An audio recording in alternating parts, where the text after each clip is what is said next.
You smell that, D? You smell that? You smell You that? know what? You know what I smell? I know what I smell. I smell a nation of people. Actually, two separate nations Yeah, of two Americas, D. Two Americas. two types of Americas. Three, technically. First, look at them. hmm Three nations who are weeping right now. So it's amazing, isn't it? We'll start with this one. We might as well, not bury the lead on this one. One Coach K is officially gone. UNC came One in. shining moment. It is not enough that last time One shining moment. me and D talked about this, how UNC, beat Duke at Coach K's last game at Duke. And I was like, oh man, that's poetic justice, like, all right, Yeah, cool. yeah. So fortune would find it, as we said in the last show, that it was gonna be Duke versus UNC going into the Final Four.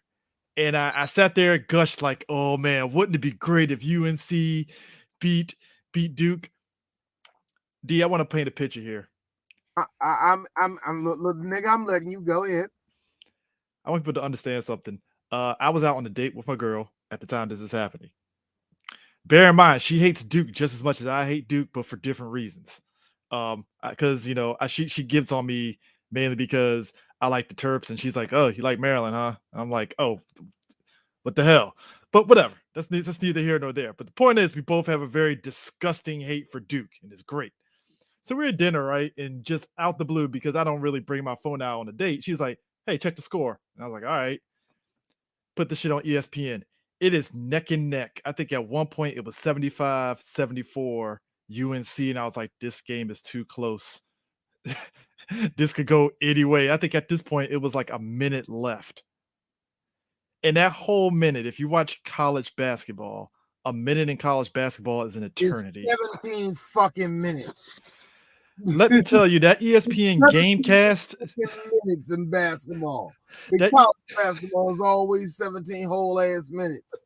the Gamecast for ESPN, I had it right there in the middle of the table while we eating, and we're talking to a couple next to us who's also like one of the guys from Virginia Tech, and the other chick is from Wake Forest. So again, four people that hate Duke already. Just the anger of it all. You know what I mean? You so we're might hatred. so bear in mind, around the corner at another restaurant, there were people, I said crowds to of people myself, watching it. this is how people feel with Cowboy fans. This is how they do. Everybody comes together just to hate us. So So had the phone in the middle of the table, and I'm watching the phone while we're all talking, and it goes from 75-74 to 75-75 tied because somebody on Duke got fouled. I was like, oh shit. And it's funny. It's funny. For me, what I got, I'm like, I can do my meanwhile because I was watching WrestleMania at that time. Yeah. So when I got the news that all this happened, it was like, D, turn it to the game.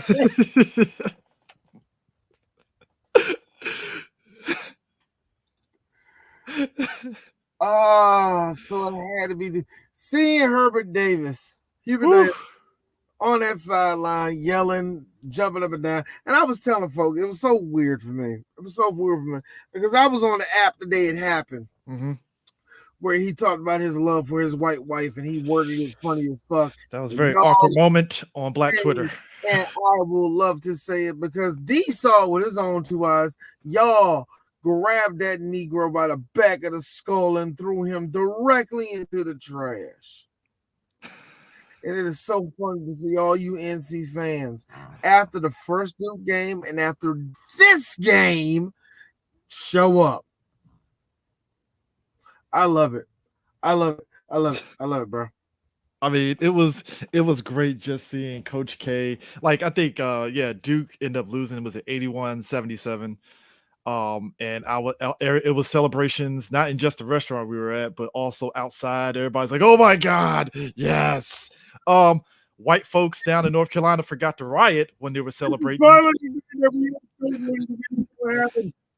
Per par for the course for these celebrations, everybody in North Carolina, they weren't racist, but they also forgot the riot, so they were just celebrating that Duke lost. So that was a very tame celebration Well, by white also, people standards. also, have because it's here's the funny thing. For me, it was kind of funny to see like at least I would say maybe 4, maybe I would say 3, maybe 4 cousins flip from being Tar Heels fans to Duke fans.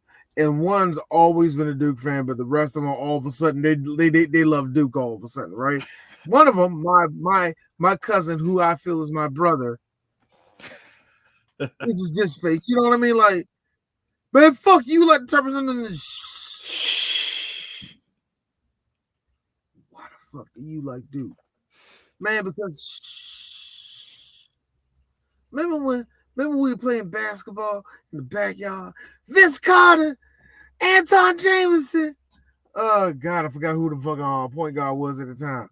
Yeah, not Sham God. Oh God, Sham God. Anyway, whatever. Oh, well, whoever. I forgot who the point guard was. He made it to the NBA, but he didn't make it that far.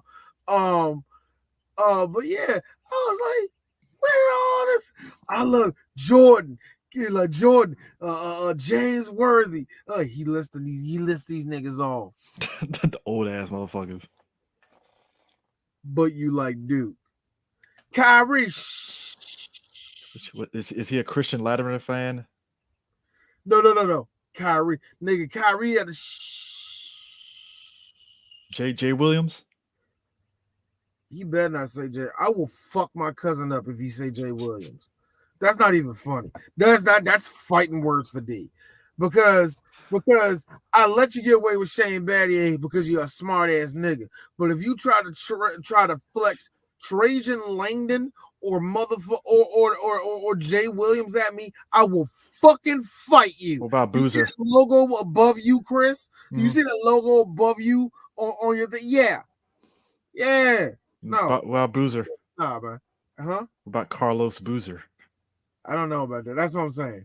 That generation, but it's just the fact that he liked it. I was like, yo. But that being said, beside all that, for me, for what really gets me is that you cannot paint a better ending than that. Especially if you're the one that's giving to. You're the last school to beat Coach K in the most poetic way possible. Fuck you to every Commanders fan.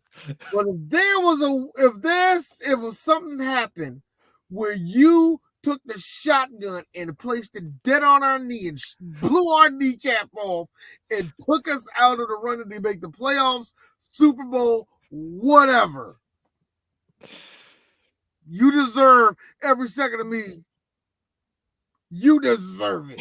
You deserve it. But here's the swallow it up and all that shit.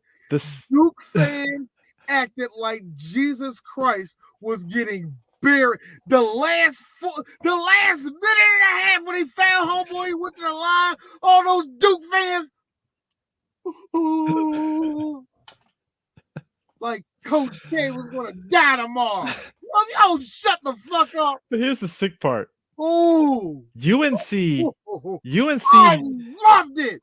UNC had an opportunity to pull the trifecta off and beating Kansas. And much like the Super Bowl, the second half, it's like UNC just said fuck defense because Kansas came in and just with that game. They had Kansas dead to rights. They had them 40-25 at halftime. Chris, they were not coming back. When I left the house, right? I took my wife on a little late night date. I said, these niggas is not coming back. Game over, whatever, because I wanted Kansas to win. I really did. I was like, I'm going home. I'm going out today, right? So we get there. We sit waiting on our food. What? Guys, it was... I took my glasses. I'm like, no, nigga, I'm farsighted, so I need to. I'm nearsighted, so I gotta see far. When I gotta take my glasses off to see a score that is 20 feet away from me, just, oh my God, that's real. UNC's defense was so good, they kept the Kansas to 25 points in the first half, and I was like, oh shit, UNC is serious. The house Kansas just got to 30 points. And I was like, fuck it. It's done. It's done. They put the book. Hey, Hubert Davis is the coach of the year.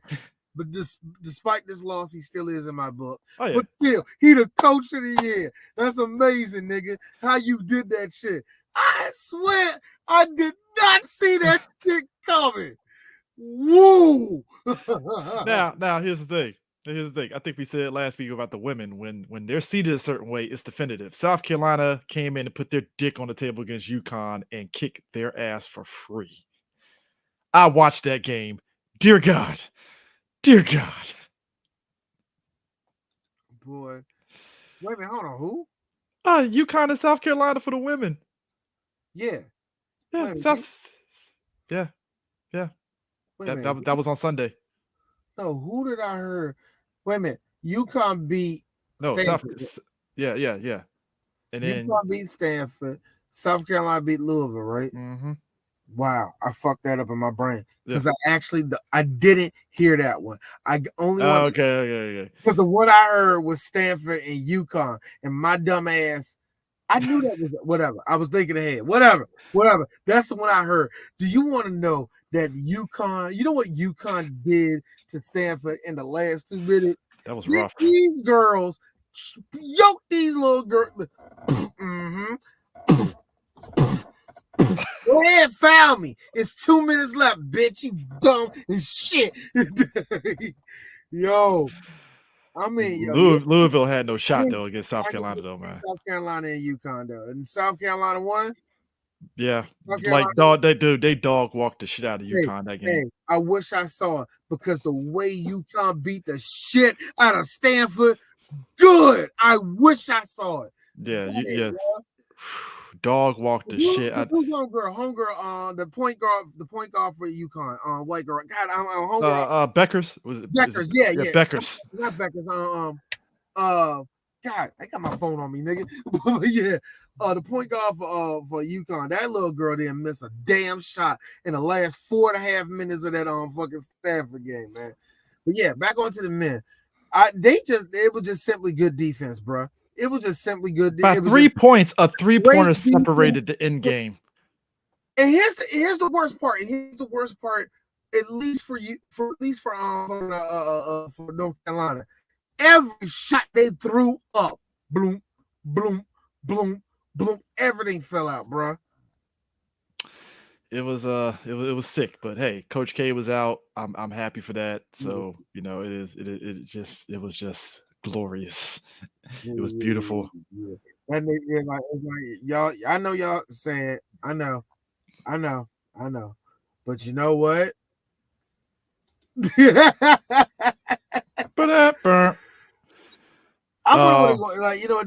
good question. I know they got Yeah, it is Beckers, man. No, I was thinking of Fudd, man. Fudd.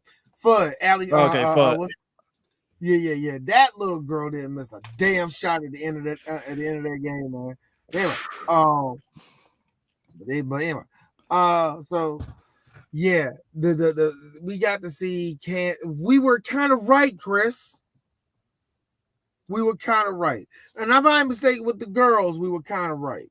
Yeah, because once they I had to tell people when it comes to say that we was going to be Stanford, South Carolina, or Louisville. We were right. One of them, but South Carolina, it's like right. South Carolina. It's like again South with the women. Amazing, ain't they? Yeah, them girls is fantastic, ain't they, man? Speaking of amazing, D, Lakers are officially out the playoffs. So the way I feel is this, and I mean this: LeBron has put on some amazing performances, though, man. Broken some records. I love it. As a dude that just love watching basketball, whew, these dunks he's doing and all the rest of that. You know what? Hey, Chris, I got a good question. Mm-hmm. Are you one of the people that wish LeBron went to the dunk contest? Has he ever been in a dunk contest? No, he has not. I wish he did at least one time. The only reason why is because I already know, like, LeBron was just going to tomahawk dunk shit. So, like, he went like going really good behind the back, and I don't think he was going to ever do shit like that. That was a 2-year window, and he chose not. I just feel the dunk contests have been lacking. I don't know why. It just feels like they've been. This last one was terrible, man. I'm so sad. I feel there needs to be a more. I'm so glad how bad it was, man. I was with my little sister, her kids, my dad, my mom. It's so funny. My mom had to be around this ball and shit all her life, and my mom is a mad fan of basketball. She was like, all right, she ready for a show. You know what I'm saying? Even my mama ready for a show. Angie walked in the house, we were like, we were ready for it. Nothing. Oh man, we done, man. We see y'all tomorrow. Yeah, I'm just so upset. We gotta put a moratorium on banning the dunks where they jump over people to do it, because that shit's just old at this point. I think the jumping over stuff, I don't like. There needs to be a legit time limit and a legit attempt limit. There needs to be a solid attempt limit. At least, like, you got 5 tries with me, man. You got 5 tries with me. Get to sit your ass down. And I don't know, whatever. Anyway, but as far as like LeBron, but as far as like I was like, he was putting out some these great performances and all that. I like the fact that LeBron showed how awesome he was by doing one thing that I think a lot of people ain't getting the credit for. He doesn't give the ball up. He said, no, I'm not going to pass the ball no more. His assist dropped. And I was like, oh my God, they're not winning games because LeBron's not trying to get everybody to win it. He's just saying, nah, I got to score damn near 50 points for you to win. That's pathetic. I mean, yeah, you know, it is what it is. But the Lakers deserve it. Hey, Coach Pop is in the play-in playoffs. Let's see what the Spurs can do, because the Spurs were on the Lakers' asses the whole season, and they slipped up. And on the East side, like I said, the Wizards were the last to finally be. It's funny, the Knicks were the first to be officially eliminated, and then the Wizards were last, which I was like, oh, so the Wizards had a far shot. But apparently what happened was, apparently they did. That was so funny, wasn't it? Atlanta winning, I think, one night last week is what officially eliminated them. And I was like, wow, okay, you know. Yeah, they were pretty much waiting for the mathematical number to show up for them to be out. Yes. But you can agree they were out of it for a while. Here's the funny thing, and I really mean this. As far as like the Knicks and the Wizards, I feel like both of them are probably in the same spot. But I think if you're the Knicks, you're starting to question a lot of shit with your squad. You know what I mean? Like, is this really the set that we want, man, right now? Because I don't know. A lot of the dudes they really are waiting for to pay dividends. Do you think you're gonna see it next year and all the rest of this shit? I mean, no, Randall's nice. Nice. When you get it out of RJ and all the rest of them niggas, man, they can roll. But I don't know. They're missing somebody. And I feel the same thing about the Wizards. I see this bench being really solid when it wants to. When it starts rolling, they can really do some damage. Porzingis being on the squad, even though he came in mid-season after the All-Star break, he's been a good boost for the team, and I'm curious to see how is that going to play for a full season. You know, and I will say, to the Wizards' credit, at least to how the team is structured, I kind of knew all they needed was like a veteran piece like that to kind of get the ball rolling more. If they had Porzingis a whole year, they may be legit. They may be legit. I mean this. They will be a solid playing team. Like, there'd be no question they would have been in the playing. That's what I want to be. That's what I'm trying to say. Yeah. But I feel as though that the Wizards, they're still missing the same thing. There's a lot of good pieces on that squad. I think it is, but let's just tell the truth, Chris. I think it's time for Bradley to go. Yeah, but it's like, who do you? It's kind of like who. It's like, who do you replace him with that will be of value? For him is actually the better question. Yeah, who you get for him? I think if you're getting, please believe, I think Bradley Beal is on his way of being one of the most vicious six men in the NBA, man. If he go to any team, he needs to come off the bench and he will be fucking nasty. I don't think he's not that I'm not saying that he's not a starter, because of course he's a starter, but I think he needs to be in a different role, man. You don't be carrying a team. He never should have been carrying this team. And I've been telling everybody that ever since John Wall was getting rickety. I was telling everybody that. I don't think Bradley's the one to be leader of the squad. I think it's time for him to go. Personally, I think it is. Yeah. You know, that's nothing against him. I think it's time for him because I want him to win a ring. God damn. I mean it. I like Bradley. So I want him to get bigger success. You don't need to carry this team. Give it to somebody that's ready. It's somebody that's ready and somebody that got the ability to do it. And I don't think it's Bradley. It's not Bradley. Two things. One, I finally found a full picture of the Cherry Blossom uniforms. It looks pretty. I actually like it. I told you. Yeah, it looked kind of fruity, but I'm fine with it. Yes, Kyle Kuzma kind of fucked it up for a lot of us because there was a lot of light skin energy in them pitches, but it was nice. Oh, you talking about the one with him with the suit on with the jersey underneath? One with a kimono. Hachimura just looking on like, I would never do that. What are you talking about? Hachimura, no. I like it because Hachimura's like this. I'm Japanese, nigga. Even I wouldn't do that. I like the fact. No, when the pictures first came out, right? Yeah. Everybody only seen Kyle Kuzma. Everybody seen Kyle Kuzma, right? And if you go to the Twitter when that came out, everybody, it was like half of everybody was like, ooh, nice, vicious, yeah, oh, man, where the bullet? Why you need the bullets no more? Ooh, cool, all the rest of that. And then a whole list of people. So let me get this shit straight. You're breaking out the cherry blossoms for the uniforms. You literally have a guy named Rui Hachimura. He is from the island, the kingdom of Nehun. And you mean to tell me the first person you put up there is the light-skinned ass looking? Thank you. It's this. No, it's this motherfucker right here. You know what I gotta say? I don't blame you because he does look more Japanese than Hachimura. Hachimura just look like a nigga from Montgomery County. What you say? Hachimura just look like a nigga from Montgomery County. You ain't lying, man. What's your name? Hachimura. Ooh. Gaithersburg, Damascus. So your daddy was in the service?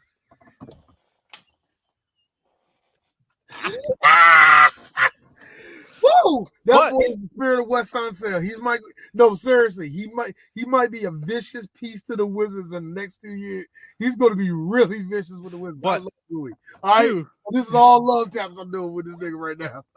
But two, there's also a video of JJ Reddick going on a rant about college basketball, and there is a lot of truth to this. So let me play it. Now I haven't heard this. I had this tweet the other day. Some knucklehead said, if NBA teams played defense as hard as college kids, I bet you the scores would be in the 70s and 80s too. First of all, I mean, it's just math. For the shot clock's longer, so there's going to be more possessions in an NBA game, and there's 8 more minutes of basketball. So fuckhead, that's not possible. But secondly, what he doesn't understand is you watch college basketball, man. I'm like, these guys have not evolved their philosophy since the 1980s or 1990s. It's ridiculous. Yeah. Same sets that I used to run, that I used to watch growing up, that Kansas used to run. Yeah. I'm like, I used to run them in high school. Play defense in the NBA. It's not because we can't, and it's not because we don't try. It's because there's fucking space, and the players are so good. It's because they're guarding you, right?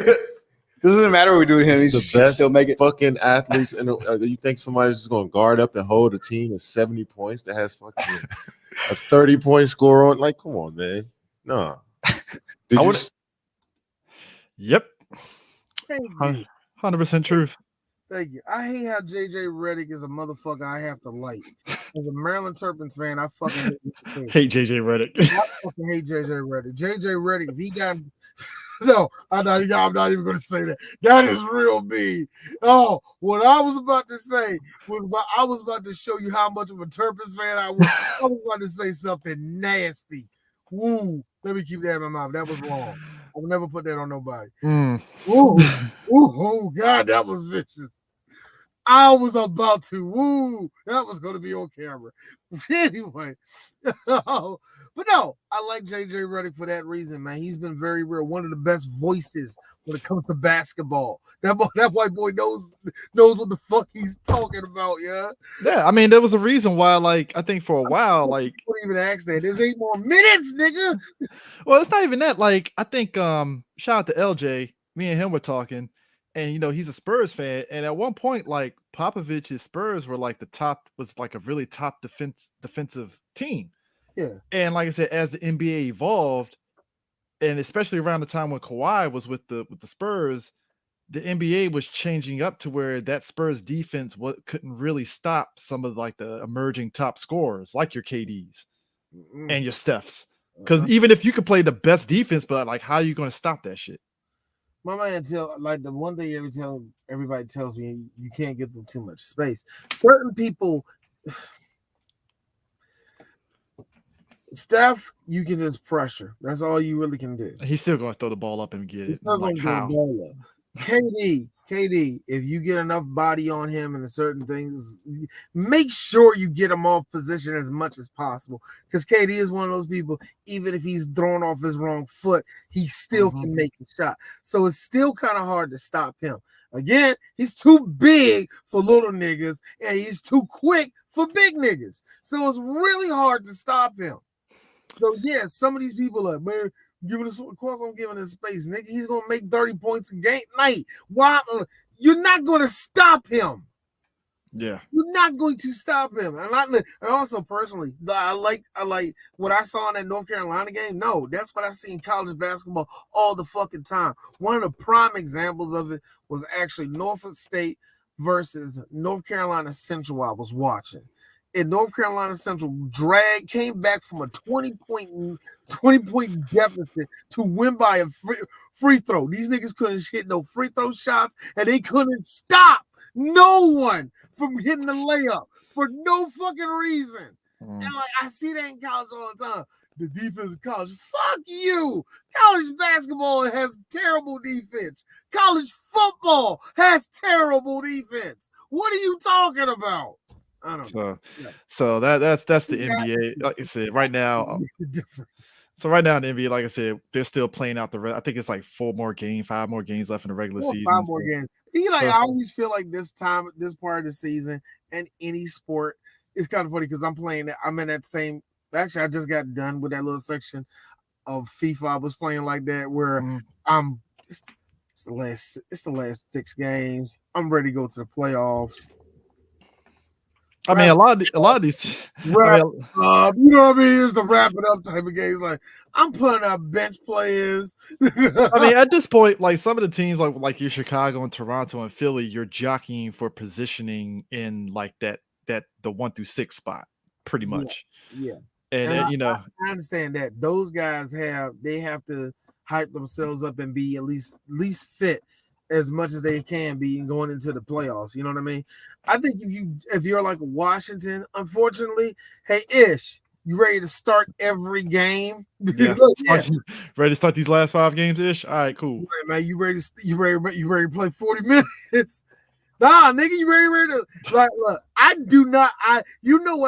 look, the reason what I like most, D? I like trash baseball the most. Why? Because I get to see players fucking do amazing shit out of nowhere.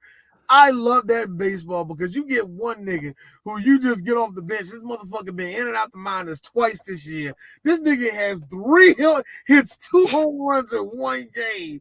And the whole game's lit. You know, it was one of those games. You know what I mean? Oh man, I'm like this. That nigga going. Here's me. That nigga going right back down to Frisco, ain't he? Yeah. Mm-hmm. Oh, because he had this good game when his contract. It's only 6 games. Oh, this was his last game. He did it right. He did it right. Oh shit. Oh man. So they got him from New York. Oh man. So I like every now and then, like Ish Smith, he go out there and hit 40 points, do 40 minutes, 35 points, 11 rebounds and shit. Yo, he told his kids, yo, Your dad balled against the Rockets that night, man. So on the NFL front, Stephon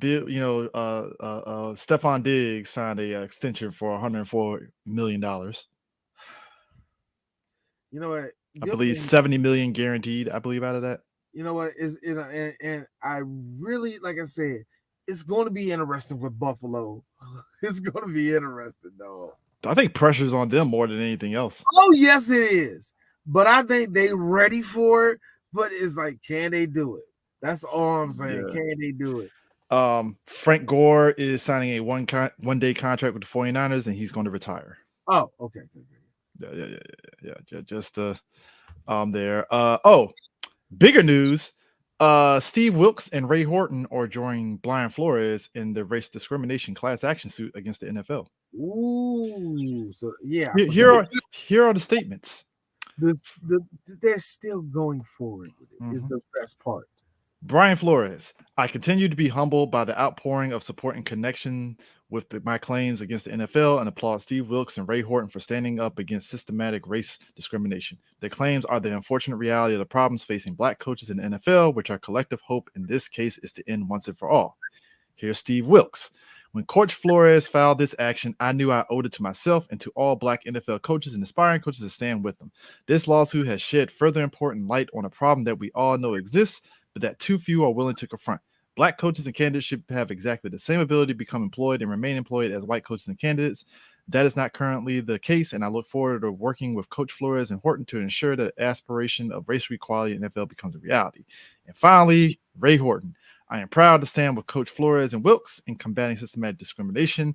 When I learned from Coach Malarkey's statement that my head coach interview with the Titans was a sham, I was devastated and humiliated. By joining this case, I am hoping to turn that experience into a positive and make lasting change and create true equal opportunity. Telling you, man. This is breaking news, by the way, folks. So this just happened. I told you. Whew. Niggas not in there. Yeah. Oh. And the NFL really thinks they can get around it too, man. That's the funny part. Oh, woke man himself, Pete Carroll, during the owners meeting last week, basically called him out and was like, "Hey, this whole hiring of minority coaches and candidates ain't going to improve until you accept that there are candidates out there that are different." Okay, look. As much as I do like Pete Carroll, he's so fake woke to me. He ain't Popovich, so you're right. He keeps doing these things. Remember, he's the same motherfucker that kept on saying, "Well, you know, man, I keep wanting to give Kaepernick a try." Why you keep his name in his mouth, man? Why you keep mentioning him? Yeah. Stop doing that. Stop fucking doing that, dude. It's very was it virtue signaling? Yeah, as usual. Yeah. But I wanted to put this out here. Check out this beautiful thing. That's right. The XFL is starting next year, ain't it? That's right, ladies and gentlemen. You want some mid football? You want a mid party? XFL. Whole lot of niggas that ain't going to the NFL. They can do something with a career. Hey, look. We covered the first 3 games before COVID. I love it. I love the XFL. I love the AAF. And the AAF when they had that out too. I'm not bullshitting, nigga. I love these leagues for one main reason. Because yes, spring leagues exist. Yes, there are small time arena leagues. Arena football leagues. But I need a big time we need a major minor league. We need a major minor league for football. We legit do. We have, football's a major sport in America. Did you not know that shit? You know how many young boys we get out there and get fucking concussed, and by the time they get 18, well, son, looks like your grades are not good enough. Well, at least you won the game. Have fun with those back problems, but I want to keep playing football. You're not good enough. Well, wish there was a team you can get on, but you're not NFL good. Hey, guess who got I feel bad for so many motherfuckers that like, yo, I wish there was a major, like we had the Euro League. The NFL dropped that shit. They're trying to act like they care about it now. I don't think they're gonna go back to it. Well, the closest you're gonna get is them putting Jacksonville over in those away games and That shit. being said, they are going over to Germany this year. I think we already mentioned that they're going to Germany. Oh shit! All You right. know that? They are going to Germany. They're going to, if I'm not mistaken, they're going to be in Frankfurt or they're going to be in Berlin. Maybe Franklin, Berlin, or Munich. I don't know. I'm just thinking of the big, the big ass on soccer stadiums over there. But still, but yeah, they always. I want it always to be a major minor league, man. So I hope the XFL work. I really want it to work, man. Guess who got tapped to coach the Orlando XFL team? Coach. Okay, is it one of our boys?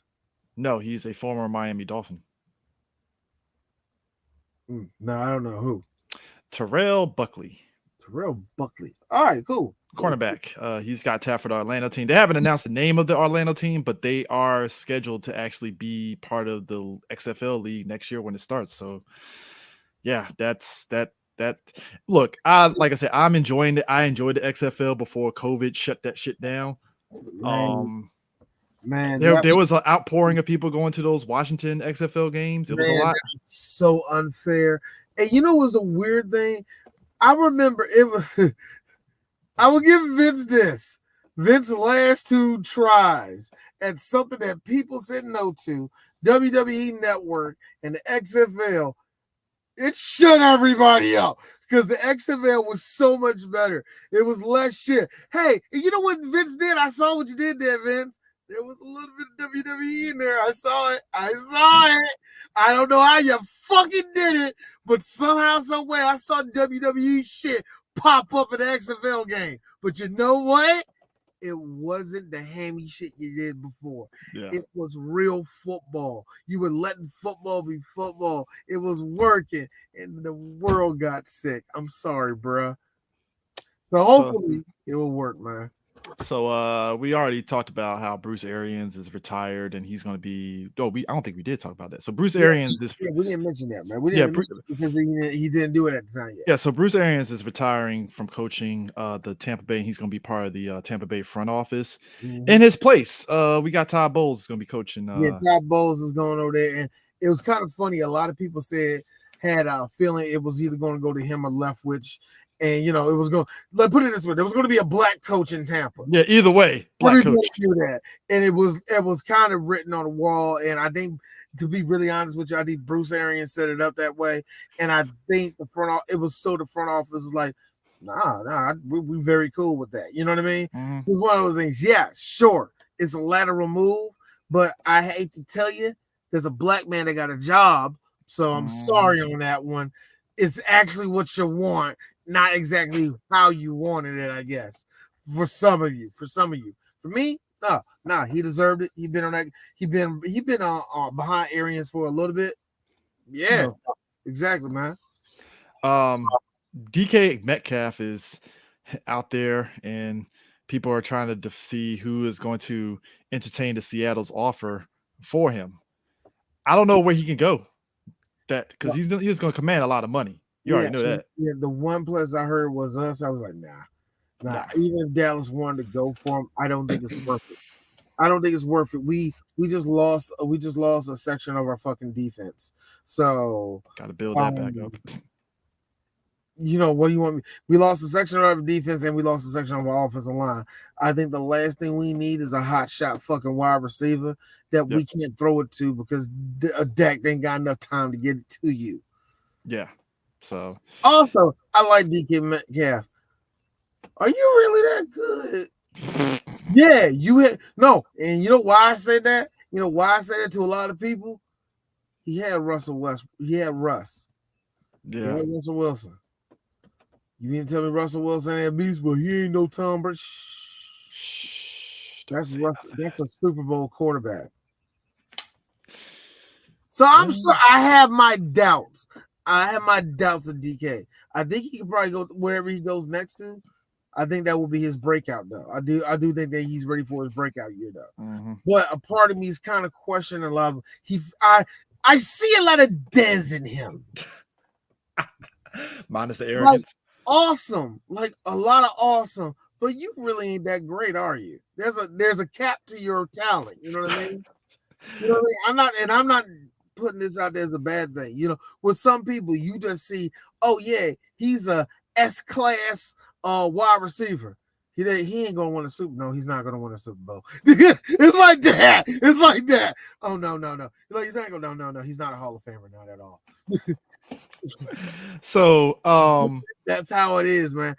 Oh my god, it's like if you would put all of them in a room. If you put a whole bunch of Bama's in a room in a certain draft class, nobody will come out and say that Jamil Crawford was a class S, even though he had the longest fucking career out of all the niggas in his draft class.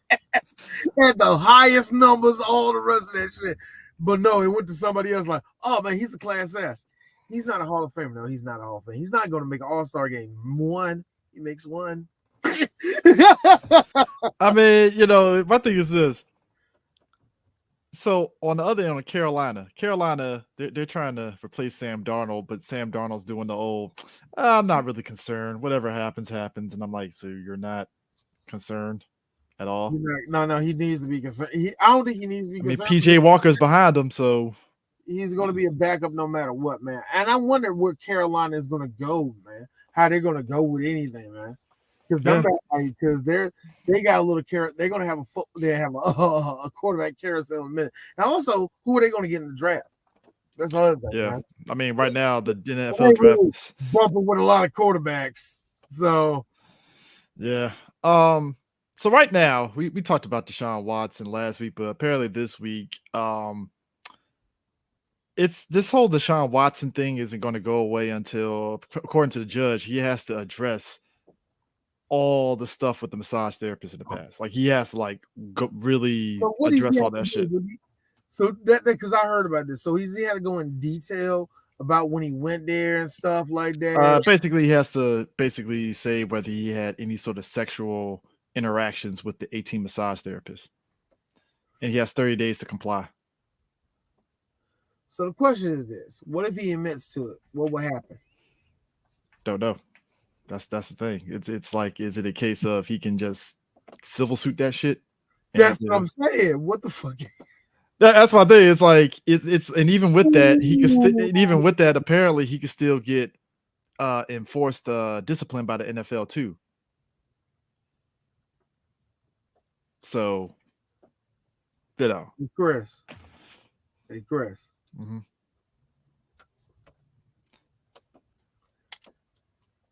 I know Cleveland, if they wanted to go 8-8, they could have just kept.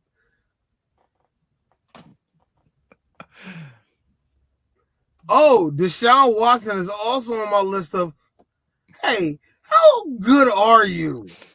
He's on my list of those people too. So it's like, I'm just being honest with you. Hey, Cleveland, y'all did a lot to go 8-8 again, nigga. Like, yeah. Oh, this is not good for a black man. I don't know how do you wow. It's insane. It is insane. I mean, he has guaranteed money going his way, so it's like Super Bowl next year. He better go to the Super Bowl next year. No questions asked. You better beat the shit out of every white quarterback you see. Yeah, I mean so like I said, with the draft coming up, all eyes is kind of on Cowboys and what they're gonna do. I like I said, I really hope they get somebody. They're gonna have to address the defensive line and the offensive line. Me personally, go for the offensive line, but I think they're gonna go for somebody on the defense. I would be surprised they get a linebacker. They said they were trying to look at was it Kenyon Green and Zion Johnson? Zion Johnson? Oh, yep. Yeah.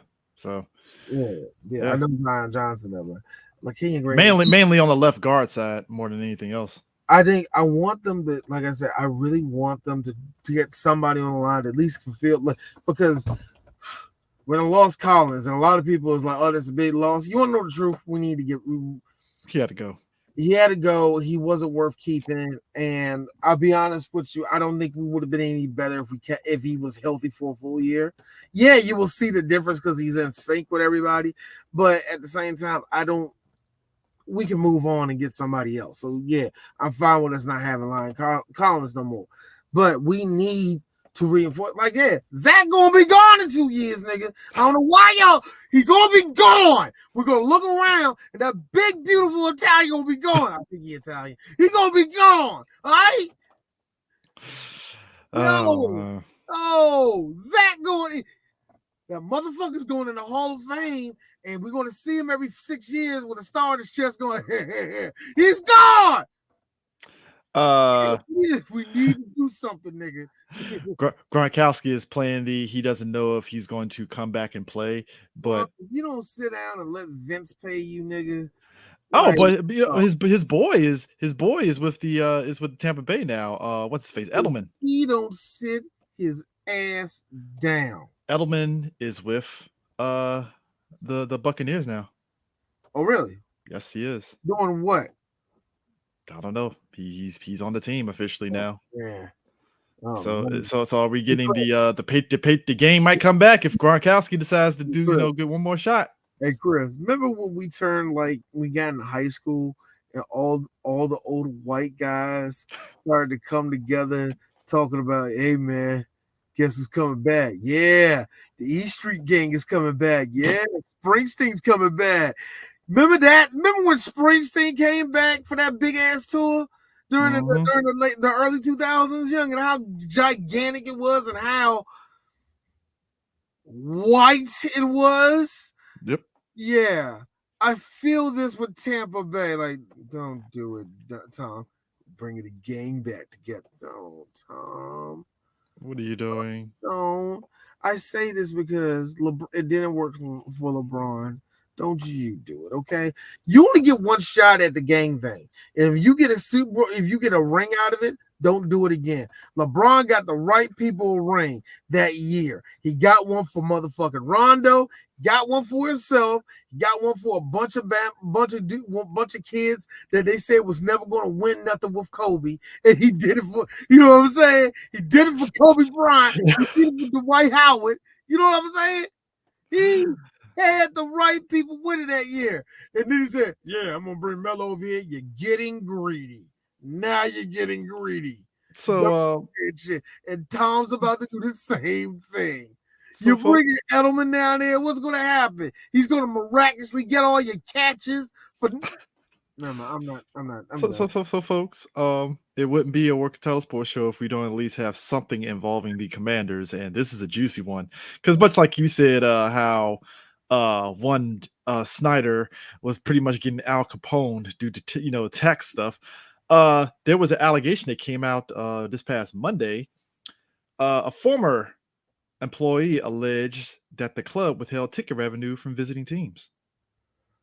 According to multiple sources, it involved allegations that the team withheld ticket revenue from visiting teams. Teams are required to deposit 40% of their ticket revenue into a visiting team fund as part of NFL's revenue sharing. Mm-hmm. There has been absolutely no withholding of ticket revenue at any time by the Commanders, a Washington Commanders spokesperson said in a statement. Those revenues are subject to independent audits by multiple parties. Anyone who offered testimony suggesting a withholding revenue has committed perjury, plain and simple. You better hope that ain't true, because that's hilarious. And they said some league sources said that it would be difficult to alter the books based on stringent auditing process by the NFL. So you mean to tell me when they yanked the books, they're found out that they've been withholding ticket revenue from other teams? Okay, for some people that know that everybody gets a share of that shit. Mm-hmm. TV goes through the gate, not concessions. That's all with the stadium. That's all with the stadium or the owner, whatever that goes with that one. But yeah, but as far as when it comes to ticket sales, merchandise sales, all the rest of it, everything's split a certain way. And even if you're an away team going into the zone, you get a piece of that. Mm-hmm. You get a piece of that. That's why some teams, despite being dog shit, want to play at least TV with a good team, or at least be, you know what I'm saying, somehow get some kind of cut for that if it's a sold out game. So that being said, though, if them books open up and they keep going with it, it's gonna be insane. Hey, yo, Chris. You know the culture is actually damn good. Damn good. It's actually damn good. The culture of this team is actually damn good. That is, I never heard more. That is, you know what, Chris? Those words just get better every time I find out something new about this squad. What? Remember when Howard? You remember everybody was digging up shit about Howard University and But the guy that stole the funds or whatever. they showed this picture on Jesus and Mary like, oh yeah, that's a scam. I mean, you know, I mean, Oh God. God, I haven't listened to sports radio in a couple of weeks, so I gotta imagine it's ridiculous. Mhm. There's this white guy that lives in Manassas. He's low key. The FBI is gonna raid his house, find all the papers. This motherfucker be going to trips. I mean, like snorkeling in the middle of nowhere in New Zealand type of trips. You know what I mean? Yeah. So we're going to F1 now. The Miami GP is finally upon us. It's going to make its debut in May next month. Yep. You want to see what the track looks like? Yeah, show me the track. Show me what the track looks like. This track is looking pretty insane. Because if I'm not mistaken, if I don't remember how the track itself looked like. There we go. Okay.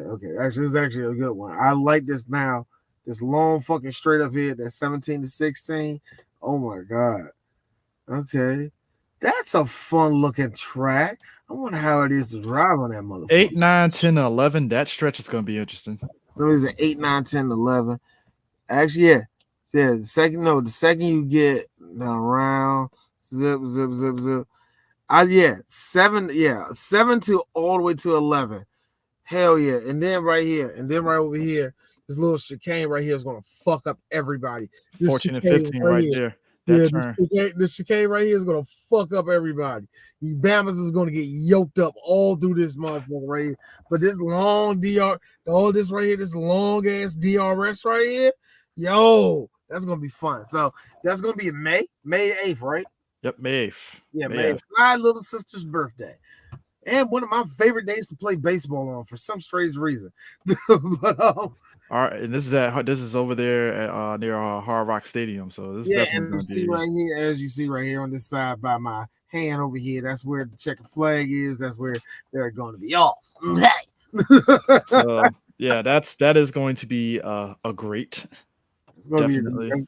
It's going to be great. It's going to be now. The question is now, with them adding Las Vegas on, they had to drop another one. They was talking about the big thing was this: all the European courses have the same problem that all of the favorite courses in America have. They have the same fucking problem that we all have. Working, accessibility, all the rest of that shit. See, when they go out to all these famous race car tracks, it's a traffic jam. A fucking logistical fucking nightmare. Nobody likes doing it, but it makes a whole hell of a lot of money, so of course they do it. So what was on the ads? France and Belgium GP, and I was hoping like, don't let it be Spa. I love Spa, and guess what? Belgium gotta go. I was like, why I gotta be Belgium? That's fucked up, man. That's nice and all the rest of that shit. You know what? I kind of like Belgium. Belgium, you're underrated. I liked you. And then I went on to Twitter and I read about the atrocities that happened in the motherfucking Congo. And then it all started because of the Belgium. And I said, fuck the motherfuckers. So here's the thing. The Aussie GP, there's been some track changes. So the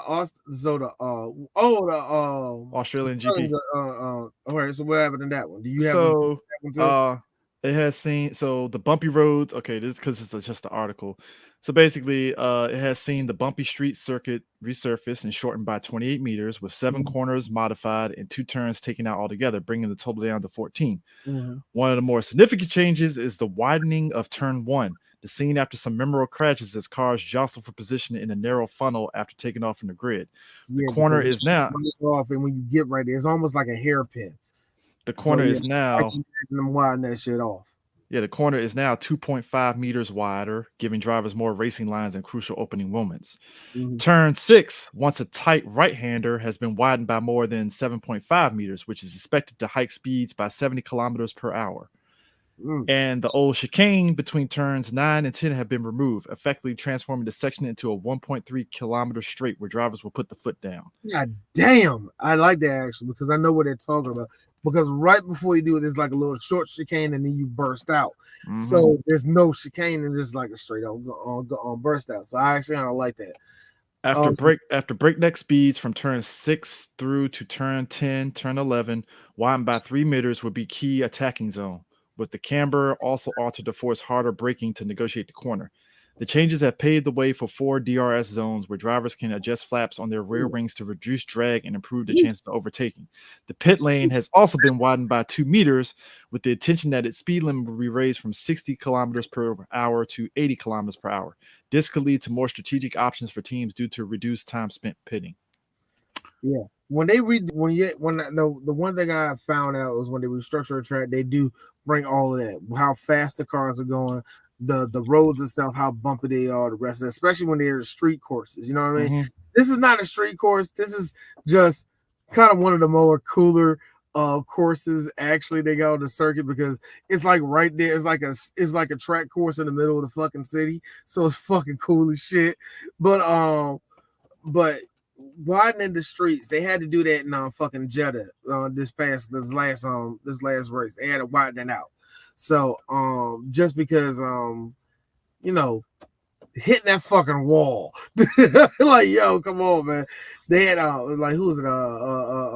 Schumacher had to be out the last race because he hit that wall at high speed, man. So I found it. I actually found it. Hold up, because I think we can put it up now. It's kind of funny when you was I was looking for the track, and I was like, all right, found it. It's kind of funny when you talking about the whole track, though, man. When you talking about, I know it because if you play the video game, man, you'll know how this game is, how the game makes you feel. Like I knew when you were talking about that. She came before that long. So they're starting here, and 1 to 2 is where the change is on the opening thing. Makes sense. Yeah. So 2 to 3, 4. Yeah, this is definitely going to be a. Yeah. And especially right on that. Can't see my hand. All right, there we go. Yeah, 10 all the way down here to all the way down here to 11. Like I know they're gonna they're gonna make that a deal. No, yeah. I see that, but you need to widen out, man. Yeah, but it's a kind of cool track, man. I swear it is a bit of a cool track. Yeah, because I think the green is the widening of where it got widened out at. So I'm like, oh shit, all right. Yeah. So it's definitely gonna be interesting. So WrestleMania happened, folks. Yeah, and boy, oh boy, I think it's safe to say 2 things. One, Roman is now the undisputed champ. Didn't see that coming. Didn't see that coming at all. I saw it coming. I just did. Second he started saying acknowledge me. It's over. It's Bobby and Osmos actually had a big meaty men slapping meat match. If you say that now, all right. This is what we're gonna do. All right. Do you have the list of matches in front of you?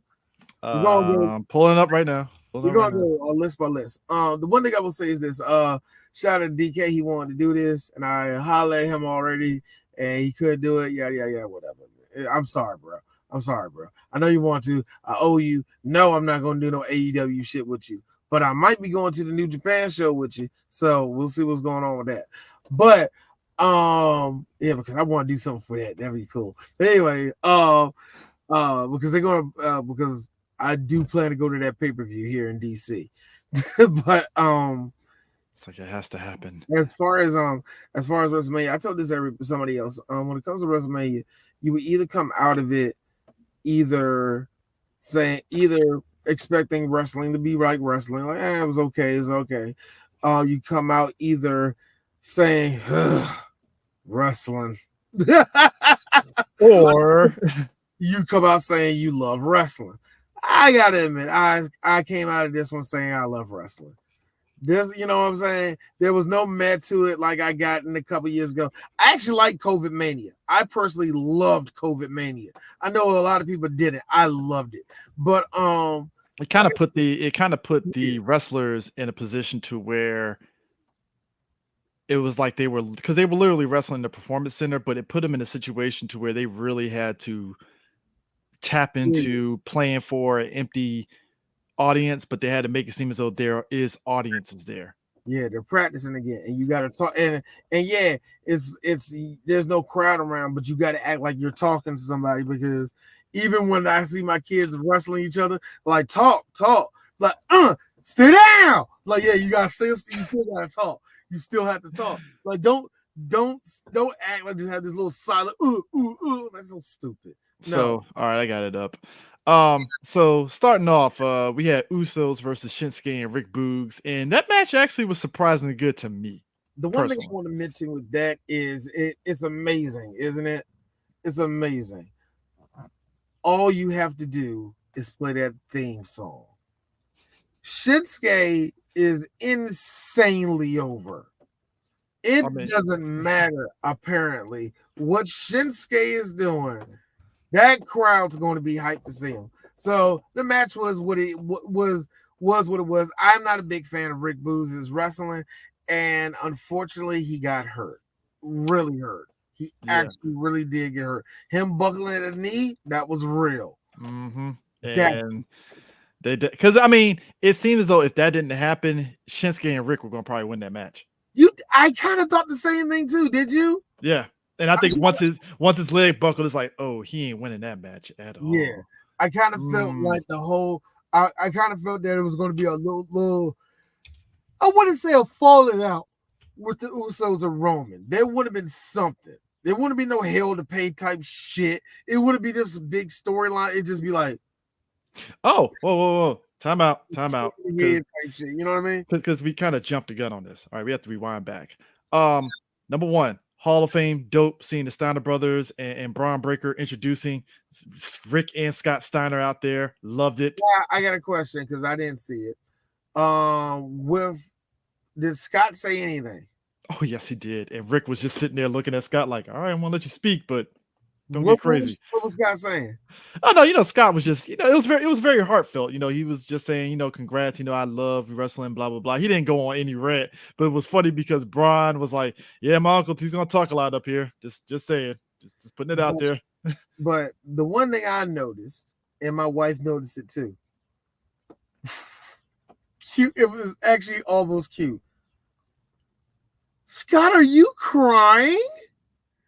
Oh, like Scott was fucking touched. Like, yo, Scott, for real? Like Scott's crying. Like he's happy that nigga, people like you, Scott. Booker T, basically just doing what a good husband does, picking up in his wife like Queen Charmel. My wife was like, who doesn't like Charmel, like Charmel, whatever, right? Yeah. Here's Andy. Go ahead, dress. I know that's right, Charmel. Like she's a good one. Undertaker's Undertaker, he did his whole shtick, I seen some of his. I thought it was pretty cool. I did actually thought it was pretty cool, man. But past that, we got no real talk. I could not watch Shad's wife. I couldn't. Yeah, that was rough. Just because he's missed. I'm still going through a lot personally, so I kind of can't watch too much shit like that. Yeah. But that right there, like that is cute to see JTG and Shad's son do that little crime time. They're like, oh, that's perfect. That's beautiful. That's beautiful, man. But we gotta talk about NXT Stand and Deliver. I loved it because there was some title switchovers. Dakota Kai and Raquel beat Toxic Attraction. They got that. So they did NXT belts. It was about standard, what you expected. But Cameron Grimes won the fucking NXT North American Championship. Cameron Grimes. Yeah, Yeah, they like that match was a lot better than I thought it would have been, man. Mm-hmm. Tony D'Angelo, beat Hey. Tommaso Ciampa. I was happy. And oh god. Sorry for yawning. Actually, yawn is toward all of you. Oh. So I got it here. Oh yeah. The black and yellows. The black and gold's done. The black and gold. This wasn't what it used to be. If you don't turn it to TNT and watch AEW and shut up. But just shut up. There was so much crying for Ciampa, and they were acting like Ciampa got sacrificed by a dude that couldn't wrestle or something. I think it's hilarious how a nigga who like D'Angelo actually is a collegiate wrestler. He's a dude has a really nice. I'm not saying. Give him a couple years. I want to know how good he would get. But yo, he has a good collegiate wrestler. And you act like he got body slammed by Ultimate Warrior and he dropped him on his head, man. Yeah, you thought fucking. Well, you know what it is. They actually think. And again, I don't want to be that guy, but I gotta say it.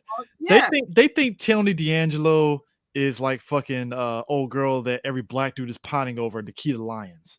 Oh yeah. Nikita is not that great. Oh, I don't want to talk about her. No, I'm not going to talk about it. That's how people think that she is, but it's whatever. Now here's the controversial one here. Okay. Now I'm happy that MXK defeated Imperium and Creed Brothers. Here's the problem. There was some shit that came out about Nash Carter, some pictures.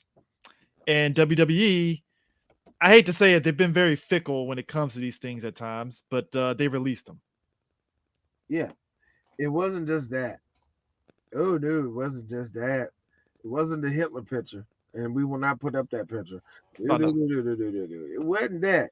It was also the shit that's been going on between him and Kimberly. Now, I am not going into the whole thing because all of them are kind of allegations, and some of them are kind of still kind of pending. I don't know what the fuck is going on. But what I read and what I'm reading of the whole situation, she's fucking nuts. And what I also read by it, Nash ain't too much far off either. So, yeah, there might be a chance that Kimberly got him fired. There might be a really good chance that Nash himself got him fired. All I know is that my boy is by himself right now. And now Wesley, everybody's saying, so what's going to happen with the belts? Because they're going to probably switch it over now unless Wesley gets another person. What's going to happen? It's in flux at this point now. So I don't know either. I felt bad because I was loving the fact that MSK won. I was like, oh shit, all right, cool, dope. And it's like Nash Carter got released. What? Yep. So there's that. Got himself fired, man. Like I said, it's a sucky situation. It's a sucky situation for, I say, Wes. Oh, yeah, of course it is. It's a real sucky situation for him. But as far as all of it, man, like I said, kind of Nash kind of did this to himself. I can't, as far as the relationship, without going into it, as we all see what's going on in the news right there, keep it to yourselves. Keep it out the face of everybody. But once it gets public, people like assholes like me are going to have an opinion about it. Please don't. If you don't want that, don't put it in the public eye. Because right now, I don't know how to feel about a person I like. Two people that I kind of like.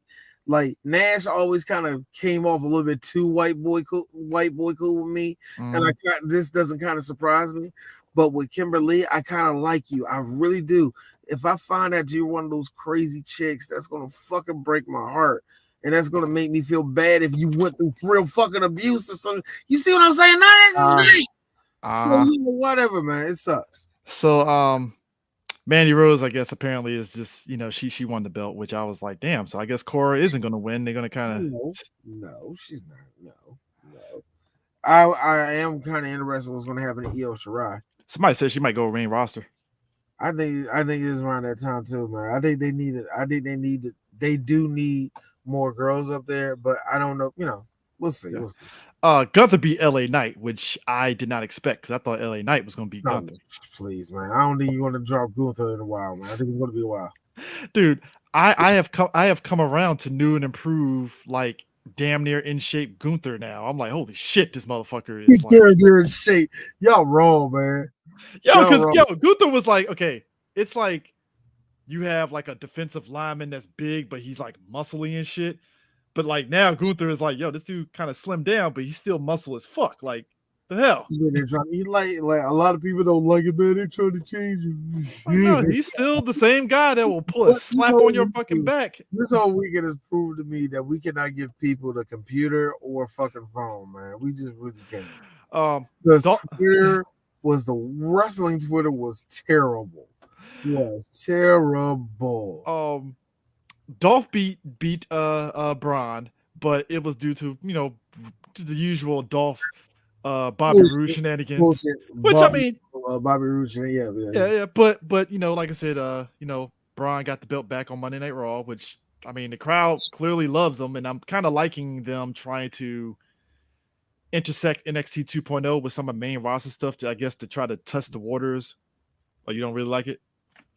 No, not that. You know that motherfucker got booed yesterday? Oh yeah, he got booed against Gunther for no reason. I'm like, wow. And here's the thing. Somebody said it best. It feels as though the crowds at the NXT shows are trying to get over more than the wrestlers are trying to get over. They're trying too much. They're doing the thing. What made NXT so good was that they were different from the main roster at the time. Yes, it came off like an indie show, but it was an indie show on WWE. That's what made it cool.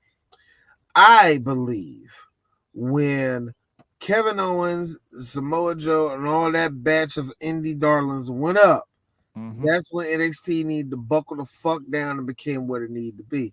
But no, they still had they still had their fucking version of the Young Bucks there and fucking UE, and they had no choice but to keep it going. So it is kind of funny to see the fans trying to bring it back to what it once was and what made them cool and all the rest of it. And personally, it's pathetic. Stop it, guys. Let them do their fucking show. I mean, stop booing people that don't need to be booed. Braun just sitting there like, so you booing me, huh? All right, whatever. Don't care. I'm gonna keep moving. Makes no damn sense. Anyway, it ain't even like, sometimes there are some times in wrestling, and even Vince will be mad, but he at least halfway will get it, is if the babyface wins. A good portion of that crowd genuinely boo, some bullshit, boo. There were some times where John Cena would win the belt. The look on his face is like, yeah, I know. Yeah. That's cool. That's cool. Bullshit, right? Well, hey, loyalty, hustle, respect. Now, here's the thing. That's when the babyface becomes a heel. But here's the funny thing. It ain't been 2 weeks with the belt, nigga.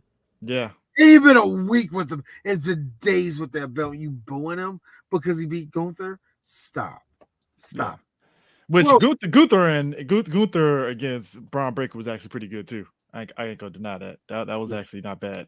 But anyways, getting back to WrestleMania 38. Happy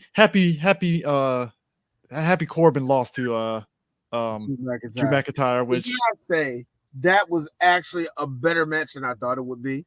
Much better. I mean, we said it before that Corbin can give you a good match.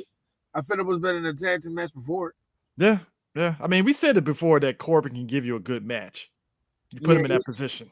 Yeah. Put him in that position, he can give you a good match. Like I said, he's not going to give you like old Shakespeare or nothing like that, but he's going to give you a good match. But I was looking at it and I was thinking to myself, in that match, in its own simplicity and all the rest of that shit, I was telling myself, hey, why is this match middle of the road? But Macho Man and Steamboat was it? Well, it was different. This, that, and the atmosphere. Like, yeah. But when I look at them side by side, they're pretty much the same kind of work match. Silly, but kind of serious. So how are they? People are like that. So don't wait. This next match, so Miz Logan Paul versus Dominic and Ray.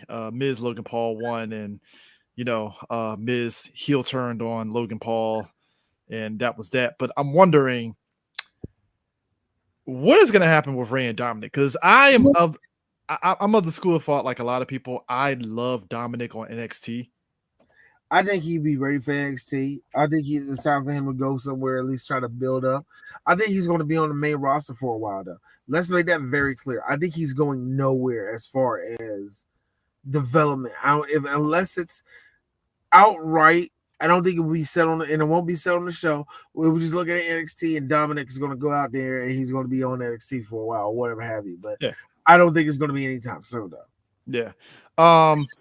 There was some mix up because we were supposed to get Sheamus and Ridge Holland versus New Day on night 1, but because of the shenanigans that was happening with the whole Miz Logan Paul thing and just the timing and everything else, it got bumped to night 2. So we end up getting Bianca versus Becky Lynch, and that was a fucking banger match. Yeah, what we got with them was it was kind of funny because they did it right to me. The second the match started, Becky immediately goes at this chick, drops her 1, 2, 3. The crowd fucking has a heart attack. It's like, no, all of y'all some marks, I swear to God. But they went at each other back and forth, back and forth, back and forth. The ending was pretty dope. Bianca hitting that 450 on her, tucking that shit on her ass, then hit her with the fucking not the Falcon Arrow. It's like a Falcon Arrow, huh? All right, cool. They the Falcon Arrow. Well, you've been hitting her with a million, 1, 2, 3. It was really good, man. It was a really solid match. I would say this. I'm not knocking nobody that loved everything about it and all the rest of this shit. I hated that those first 12 minutes with Black Twitter, though. Oh God, that was fun. Which was because just so much obnoxious praise. It was just so funny. I mean, it is what it is. I mean, obviously, Black women have been fighting for for the love of God, it's wrestling. She won. She won, guys. Shit. Like the what I like. All right, it's what I like, but at the same time, shut the fuck up. The first one didn't know she was going to make it there. The second one deserves to be here. Shut the fuck up. Just shut up. Dude, you can't tell anybody how to celebrate. I'm not saying that they can't. I'm just saying shut the fuck up. But D, the next match though, we finally saw Seth Rollins' opponent. Oh my God. I knew first of all, Cody Rhodes. I knew it was going to be Cody. Anybody smart, it was going to be Cody, man. I will give it this. It was said on one of these Wrestle Corners, I can't even point it out to you 6 years ago, where my wife said that Cody is circling back to WWE bigger. That's his whole plan. Because the first thing Cody put out, and everybody loved it, he had a whole list of shit that he wanted to do. All the people he wanted to fight. It was New Japan people. It was some people from the Bullet Club. It was cool as shit. He wanted, you know what I'm saying? Mm-hmm. Cody kind of did everything he wanted and then some. You know what I mean? Mm-hmm. What happened was there was finally a falling out contract-wise between him and AEW. Mm-hmm. And Cody did what he thought he did. Hey, I think it's time for me to go back.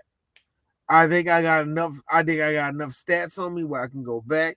I got enough of this where I can leverage, where I can go over there to Vince, where it's like, hey, Vince, hire me back. Where are we going to hire me? No, Vince. I'm a superstar now. I mean, because his thing I always said with Cody, and I always said this with Cody, I love Cody, but when he was in WWE, he was mid-card. Perpetually a mid-carder. Mm-hmm. It's nothing worse than just being mediocre and that's all you are. Cody knew he was more, and that's why. And I just said it on an old Wrestle Corner. I'm glad he left because it was either he stays there and he be in the same position as Dolph Ziggler, where WWE's paying me a lot of money, but can I really go higher? And there were saying there everybody, and even if you stay there, everybody can't play that. Yeah. Everybody, Dolph said, no, I'm gonna play that role. And I'm gonna do it to my fullest. I'm gonna try to do it this and that. But if you're gonna let me do that, make me do this. Let me do this. Let me do that. You know what I mean? Cody didn't have the time for that. Cody was like, no.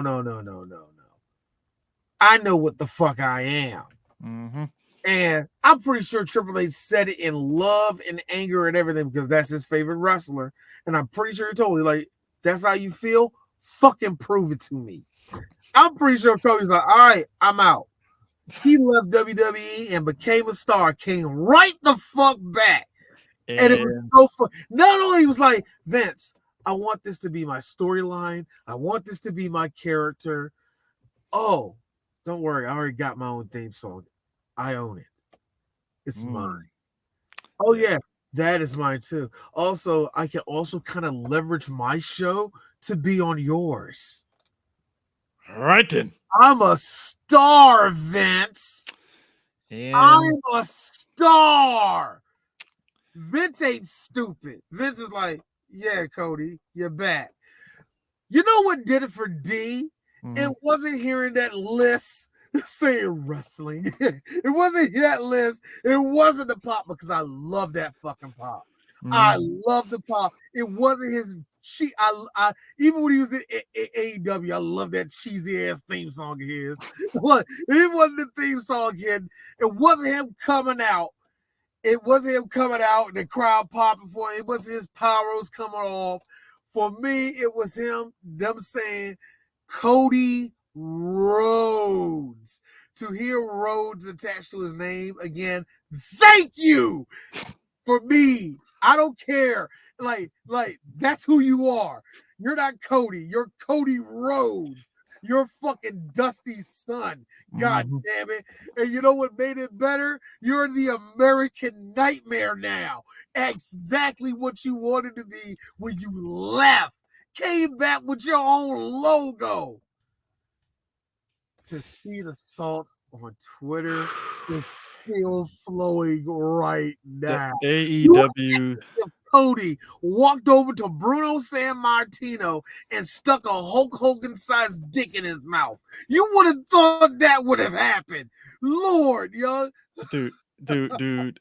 AEW stands lost their fucking minds when they saw that shit. Lost they shit. Like you said, you would have thought that he literally did just come up there and just punched him in the face. And I'm like, you would have thought that the ghost of Luthez. I mean, just like, what are we doing here, guys? You like got the body of Vern Gagne was defiled somehow. Like, yo, they acted like wrestling was fucking like accosted. How was the match, D? Fucking amazing. The best match Cody has ever had. Second, like the match underneath that, if anybody want to know, the match with him and his brother when they were both bleeding to death. Thought that was a very beautiful match. It was beautiful. But this match between Cody and Seth, on a technical level, on a all that level, when Dave Meltzer had a fucking rating system that actually meant something, this is what he meant as a 5-star match.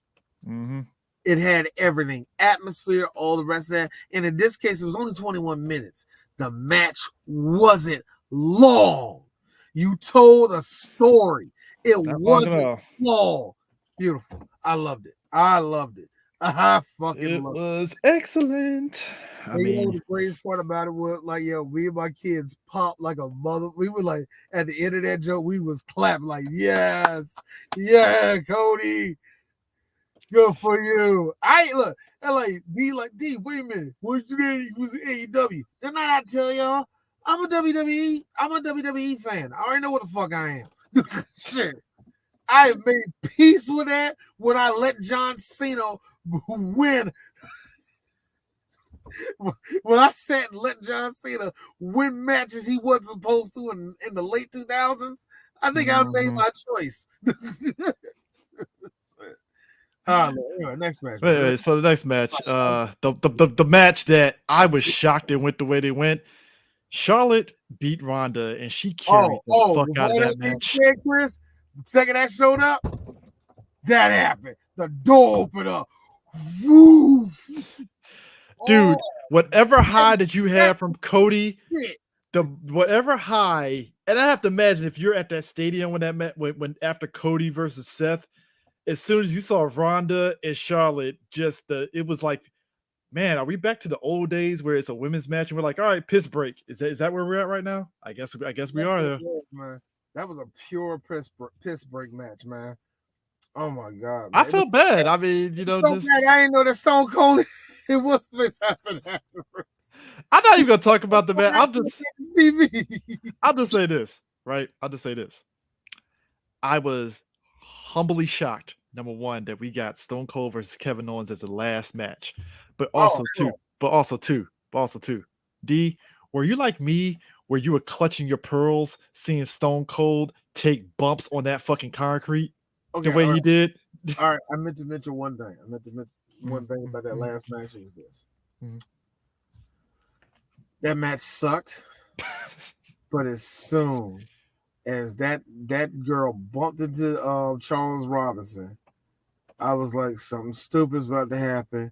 And I saw that big ass boot hit her dead in her face. Flush. That shit was flush. 3. Good. Oh, you know, man, I got people in, man. Man, you wanted Charlotte to win? Yeah. Yes, I did. Did you really think I wanted Ronda Rousey to win that match? Did you really think I wanted that? No! I didn't want it. Shit. I did not want that whatsoever. Like, just hell no, I didn't want that. Anyway, back over to Stone Cold. For me, yes. Every time he hit that concrete, the bumps was the thing that got me. This man actually took legit bumps. And it wasn't like big time bumps or nothing like that. One thing I will say this, Stone Cold slow. But anyway,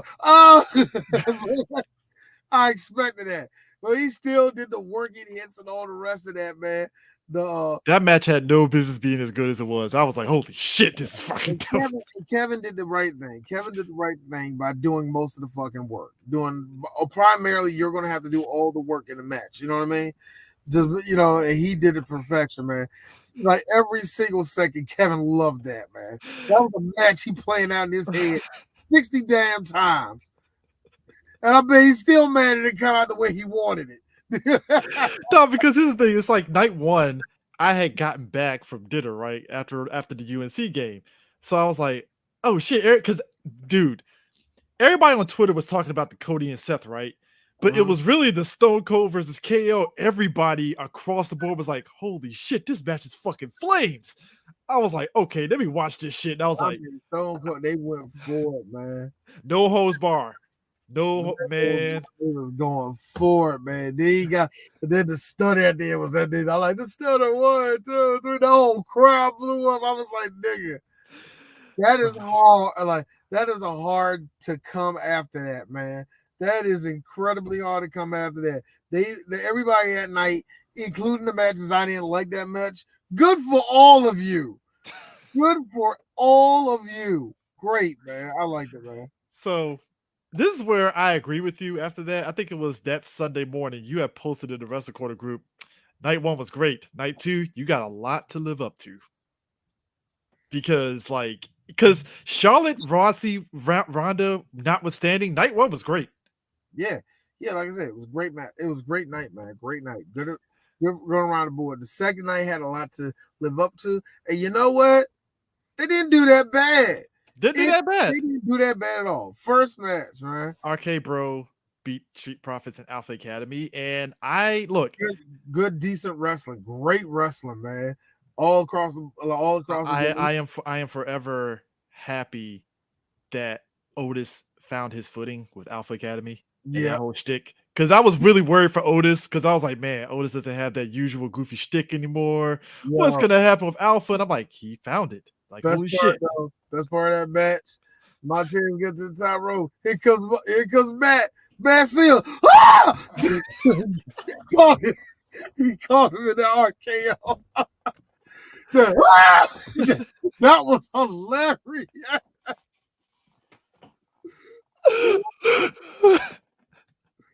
Yo, so They did it. If I could find that picture was perfect. Oh man, I tried to find it, man. I think anyway. Oh man. Who was it? But Bobby Lashley and Osmos, that was big meaty men slapping meat. It was, man. It ended. It didn't end it. I didn't think it would end that way, but it did. 1, 2, 3. That match was a lot more fun than it needed to be. Speaking of fun, we may have seen one of the greatest. We may have seen one of the greatest hardcore, at least WWE style hardcore matches we have ever seen. Look, Sami Zayn.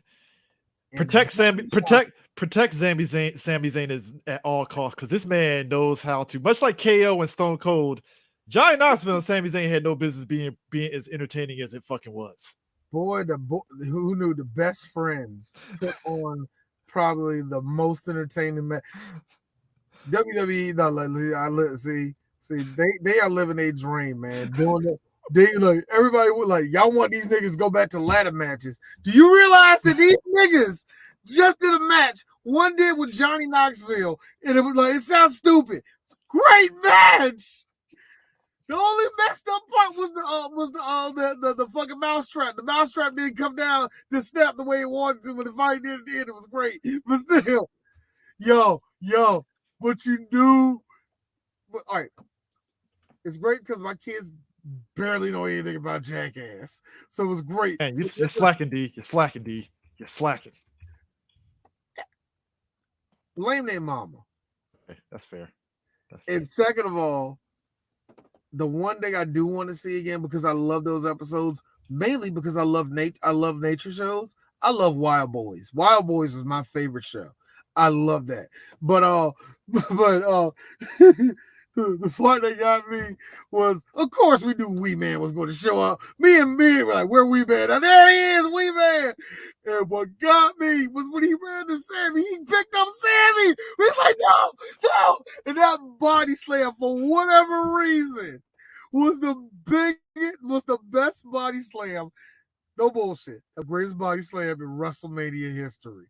That may be up there, and I'm not even bullshit.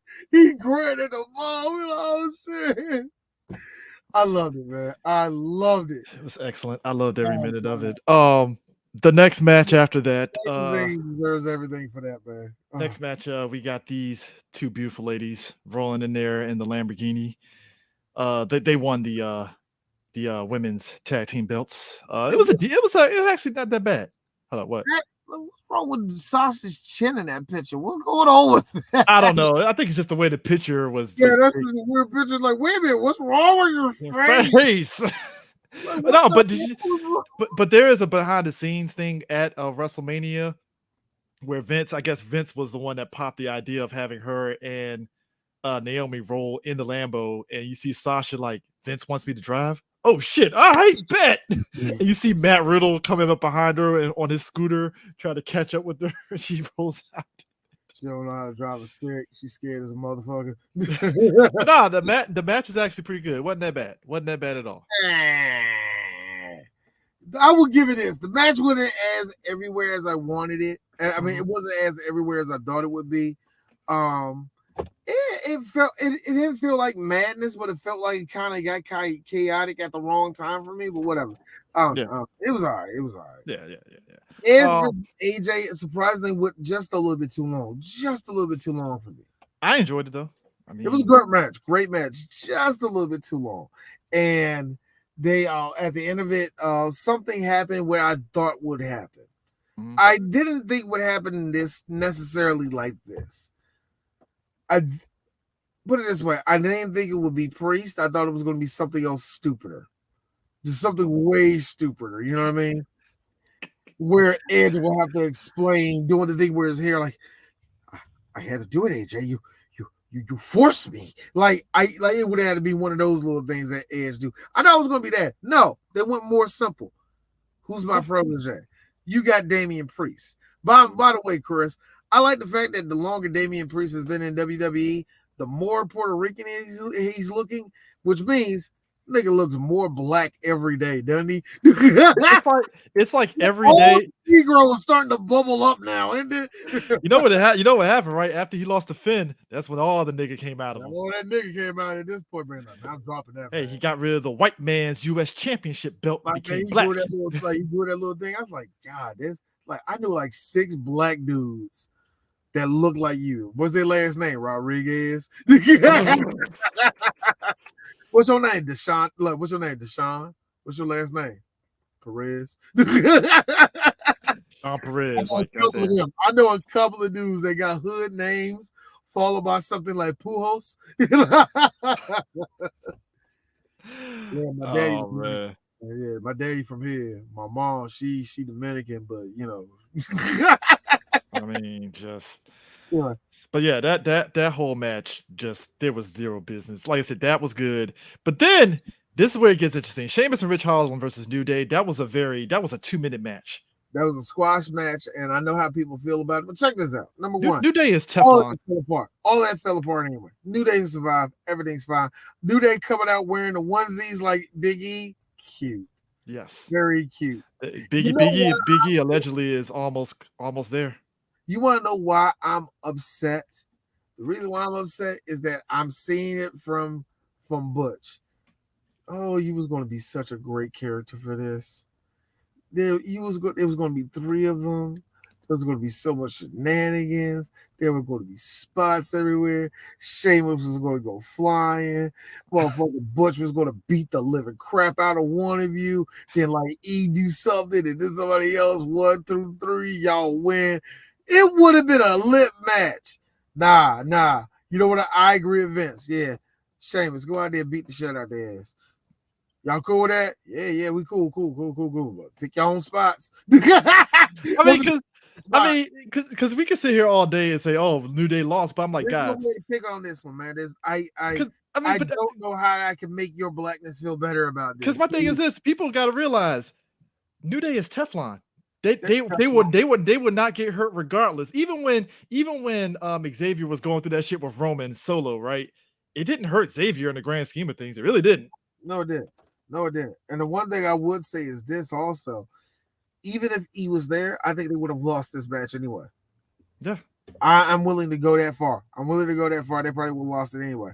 Now, hey, D, what about your attention span? They kind of disappeared at this point. I'm not even going to bullshit. I went to bed, actually. After this match with McAfee and all, McAfee Theory, I went to bed. I went right to bed. Pat McAfee and Austin Theory, I enjoyed it. Then Stone Cold came out. No. Then Vince McMahon came out and fought Pat McAfee. And Vince doing Vince shit, beat Pat McAfee. And then that's when Stone Cold came out. And I laughed though, because that Stone Cold stunner. What the fuck? No, I laughed because seeing Vince in a black wife beater at age 79. I think he's 79 at this point. Something like that. Which I gotta say, Vince, for a dude that did so much real life evil, I don't wish bad on you. I really actually don't. No, 76. Woo. Yeah, I know. Yeah. You look like he's a rough 76. Vince Wood, y'all seen him in his 50s. Yeah, this was going to happen. Of course he's gonna look, huh? I will give Vince this. I can tell he's an old guy that still lifts though. Oh yeah. Vince is an old guy. Like, come on, Mr. McMahon. 300 pounds. Like, Jesus Christ, Mr. McMahon. Like, what you gonna do, pussy? Like, I bet Vince can still do that shit. Very impressive for his age. And Vince, run. So Stone Cold stun. Yeah, like I said, either Vince knew he was gonna look like dog shit doing it, or he planned for that. So here's the thing. So we finally hit Brock versus Roman. The biggest match in WrestleMania history is great match till that ending. It was a little strange. Nothing that hurt the match, but just kind of like, huh. all right, I guess. And then No way. 1, 2, 3, and then Roman is now the undisputed champ. To which a lot of us are just like, who's next? And it could be anybody. Could be Big E. Could be Bobby. Could be Cody. Don't know. I don't know. I really don't know who is up for it as far as the next person up. When I look at the A-listers,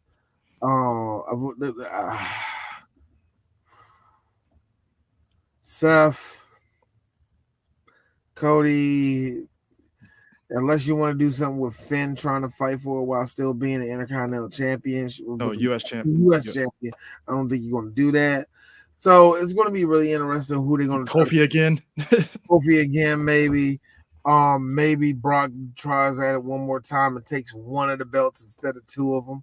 You know what I mean? Yeah. I kind of expect that last one to happen.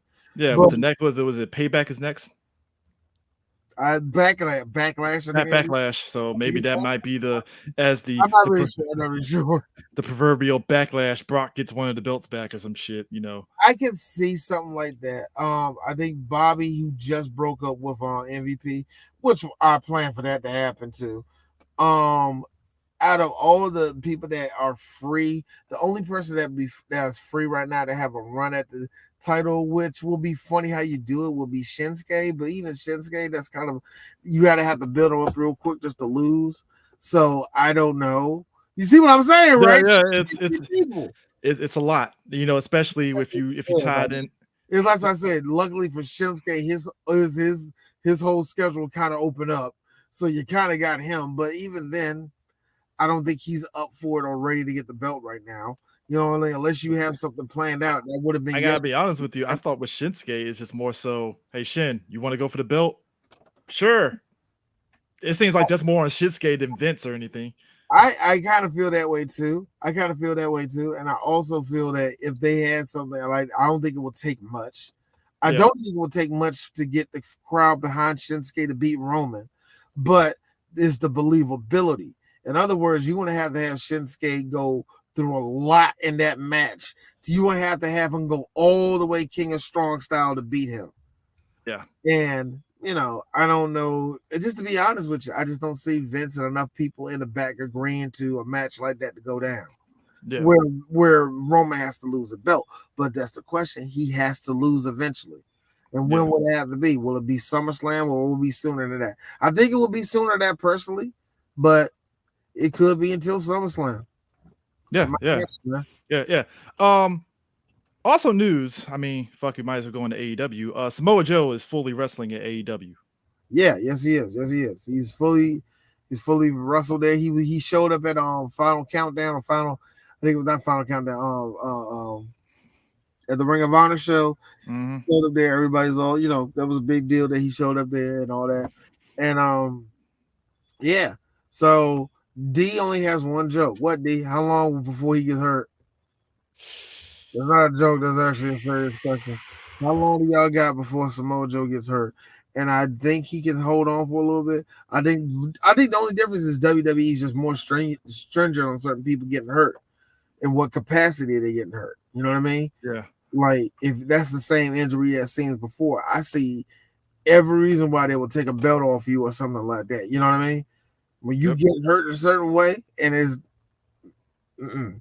So my question is, and it's a very straightforward question, how long until he gets hurt again? Yeah. I keep saying that with Samoa Joe because I love him. So FTR and Briscoes, they had a banger ass match. I didn't lie. Everybody was actually really good. It actually was really good. FTR beat the Briscoes. They're the FTR is now the Ring of Honor tag champs. What are your thoughts on the FTR? Because it seems like the general consensus from a lot of the wrestling fans is that FTR just need to go back to WWE because they're not doing much at AEW. And I'm like, why? Like, not why. It's weird with them because the talk I heard about them, which I think is just talk. I don't think it's nothing serious. Of them going back or them leaving. I think they're going to be where they at doing this whole thing with Ring of Honor of AEW, and that's exactly what they need to do right now. Yeah, I just never understood that. The only thing is this. I personally think FTR proved to me one thing: they really don't have the charisma that I thought they had. they was only going to be as big. They was like, because I have yet to see anything really showing the passion that they had, that they was in like they had in WWE. Not within the ring. They're still the same wrestlers they were. That's so stupid to take that away from them. But it's not the same fire. In my opinion, it's not the same fire. I'm not saying that they need, and again, you heard what I just said. What they're doing right now is exactly what they need to be doing right now. They're making decent money right now, or good money. I don't know what they're making money-wise, but they're happy. Are you happy? Yes. That's all that matters. Are they happy? Doesn't matter. I don't want to see them back at, and that's my big thing. And I'm a person that sees it for what it is. Even if there's an open spot for them in WWE, why would they come back? I don't see a point for them to come back. Yeah, because it's to offer you a contract unless y'all guys want to walk back in the door. You know Triple H. That's why y'all in. So I mean, but my thing is also too, it's a situation of and fan base do it on both sides. It's like, look, like Matt and Jeff, the Hardy Boys are back in AEW and stuff, and people are like, oh man, they should just Jeff should have stayed at WWE. I'm like, no, if he's happy at AEW with his brother, then so be it. It is what it is. I said that after watching him fighting Blade and Butcher. Yeah. Did you see that match? That match was dog. Hey, yo, AEW. Last 3 weeks of D watching, y'all, I have tripped over some dog shit ass matches. Just bad. Yo. Hey, my thing is this. Take this shit not 3 weeks in a row. No. He'll get past them 2 weeks, not 3 weeks, nigga. That don't happen.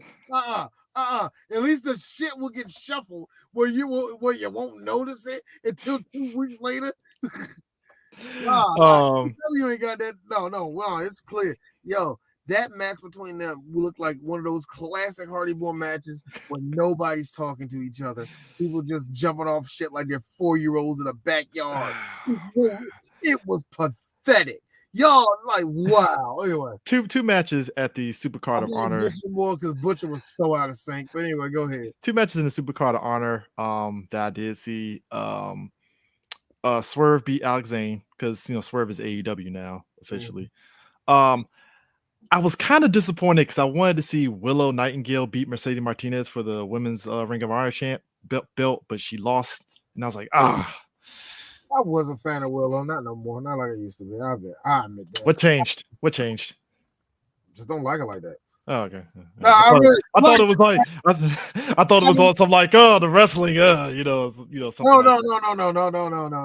It's not even on no like, oh man, she ain't that fun. Ain't none of that shit. It's the same feeling I got with another wrestler who I still follow, and I don't think she's doing much anymore. Is who's name? Solo Darling. No, okay. I like your wrestling, but it ain't that great. Oh, okay. That makes sense. You see my face, like yeah. You gonna follow me? Oh yes, I'm gonna follow them. They're great. They're great people. they're excellent people. Niggas is going crazy. I see this. I look, nigga. I see the aesthetic. Cute. My daddy was a white dude. Dude, aesthetic. I understand it. I see the same thing too. She's a better version of Naya. That's not a hard bar to climb over, D. I know. But here's the thing I will give Willow. I have seen Willow wrestle the last 4 years. I am so happy for her.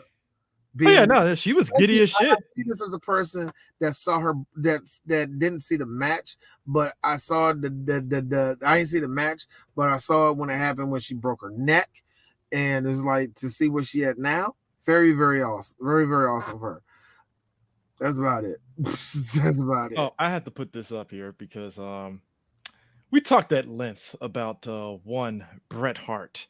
And I posted up about the fact that Bret Hart yet again pulled another. It's like, look, there are 3 things in life: death, taxes, and Bret Hart basically saying "fuck Goldberg" because that's just every single time.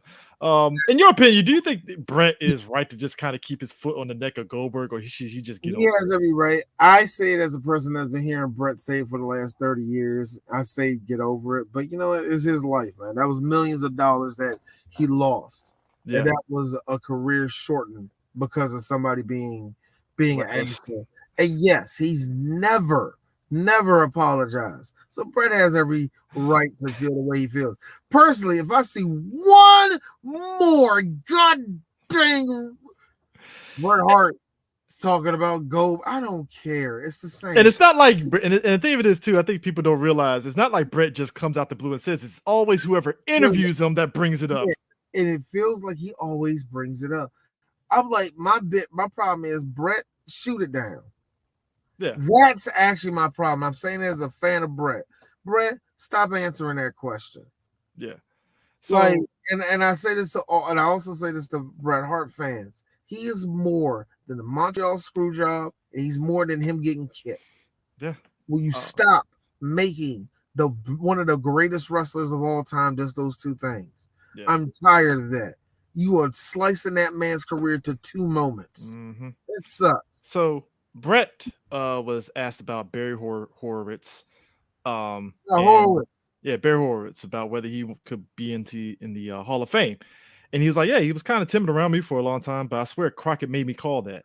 He's like, personally, I think Barry Horowitz should be in the Hall of Fame, whereas Bill Goldberg shouldn't. Barry Horowitz was a really good wrestler. Never hurt anybody, ever. Was always a pro in there every night. That's a guy that should be in the Hall of Fame. Bill Goldberg hurt everybody he worked with. What's he in there for? I don't understand it. Barry was a really good wrestler. Okay. So that's the shit that D's talking about. That's the shit I'm talking about. I'm not talking where it's a question talking about his past and all the rest of that. And you know Goldberg's gonna come up. I asked you about Billy Horowitz, nigga. Barry Horowitz. Barry Horowitz, as some of y'all don't know, is one of the greatest jobbers in WWE history. Oh, great. Yes, he definitely deserves to be in there just because of his jobber status and for being one of the most successful jobbers out there. If our boy, the Brooklyn Brawler, is in there, then he definitely needs to be in there. Oh, yeah, definitely. And I hope they do push him into for that thing because he worked for WWE. Bret said he worked for WWF for a good amount of time through the late 80s into the early 90s. So I'm not saying that, yeah, he wasn't perfect, but yo, that run that Billy Horowitz when he won that shit and he came out to Hava Nagila, that shit was awesome. Fuck. So that being said, Bret, nobody mentioned Goldberg. You just put it out unabatedly, just like, why? What are we doing here? Nobody mentioned William Goldberg. Is it because he's Jewish too? Was it because he's Jewish too? If so, I see it. But come on, Bret, you're better than that.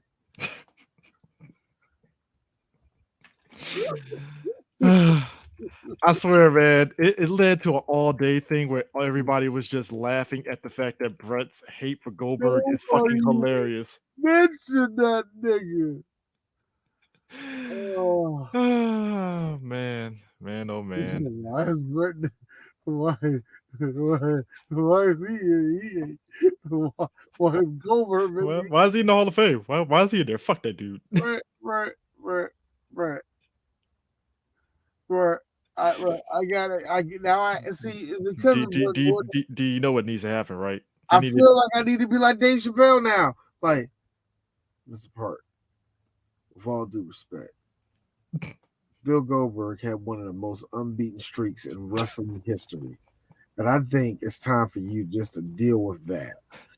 Like I'm starting to get to the point. Do I defend Goldberg? Do you know what they need to do? Goldberg, do I have to? Okay. Hey, Bret, listen to me. Goldberg rubbing his penis is a bigger draw than ever you were in your whole entire career. I hate to say it. You on a good night doesn't do half of what Bill Goldberg does. My thing is this, D. Stop. They just need to do what ESPN did for Kobe and Shaq and Isaiah Thomas and what's his face? And Jordan? And Jordan. No, not Jordan. It was Isaiah Thomas and somebody else. They had like a sit down where they were facing each other. Talk to each other. Yeah, just get Goldberg and Bret. WWE needs to just need to take a page from that, get Goldberg and Bret in the same room and just talk it out. They tried that with Sean and Bret, and Bret still had some animosity, even though Sean just wanted to get over it because it was a past life. Look, I just want to get past it. I'm not the same guy no more. I get where Sean was coming from. Yeah. Bret was like, nah, nigga, retribution. Why the fuck you ain't looking at me, bitch? It's like, Bret, you have a black wife, a loving black wife. I'm just saying, Brett, you won. You won. You won. Here's the thing. I'm starting to understand shit like that. You came back from a fucking stroke. Yeah. God said, no, I want you to still be there. Yeah. Stop bitching at Goldberg. Just stop bitching. I think Brett's getting more wrinkled because he keeps mentioning Goldberg. Goldberg lives rent free in Brett's head, and Goldberg is just like, No reason. Goldberg's just like, I just got a paycheck for jobbing out the fucking Roman Reigns. What do you want from me, Brett? You know what? Here's the funny thing, well, it's because he didn't do that. Yeah, I understand that. I will give Goldberg this because everybody that he's worked with, despite everything we said, how's it feel to work with Goldberg? Oh man, it's fun working with Goldberg, man. Like, yeah, man, it's a different pace to him, the rest of that, but it's Goldberg. Like, Dolph, how you like Dolph working with Goldberg? Oh man, I gotta work with Goldberg. I mean, just and that same way, you want all of them talk about Bret Hart. They'll talk about Bret Hart in the same way, like, we love Bret Hart and all the rest of that. It's like, Bret, I understand it. It's been 30 years. yeah, Denzel said it. Yeah, Isaiah Thomas and Magic Johnson. Yeah, that's who it was. Thank you. Yeah. Thank you. Denzel. How you doing? Real quick, shout out to Denzel. He wrestled this past weekend at a Wrestlemania party. Yeah. It's actually not a bad match. Wasn't a bad match. Was one thing I like to always say about indie wrestling. Wrestling is that WrestleMania weekend is always a Super Bowl weekend for all of wrestling, and it is just interesting how the whole world lights up. It's WrestleMania week, yeah. The only time they react the same way for SummerSlam or Royal Rumble, where it's like, oh shit, it's like it's that time of the year, yeah. So yeah, whatever. But yeah, man. I love Brett, but he needs to drop it. He's gotta go. Like I said, I love you, Brett. Stop. You won. Yeah. Anyway. But anyways, that is it for Working Title Sports Show. I'm actually coming up with a list of stuff to kind of talk about for baseball and also hockey, because playoffs is coming up for hockey, and it's going for that too, man. And baseball is just starting up, so I'm definitely gonna have a list up for that. And basketball, I think the playing game should be coming around the next time we do. Next time we do it, probably in a week or so. Yeah. Playoffs for both sports and start of baseball season and just everything. So it's gonna be great. And I think the draft is next week too for the NFL, ain't it? Yeah, if I'm mistaken, the draft is just it's a lot of shit going down. Yep, man. Yep. Yeah, so that is it for Working Title Sports Show this week, and we will catch you guys later. Peace.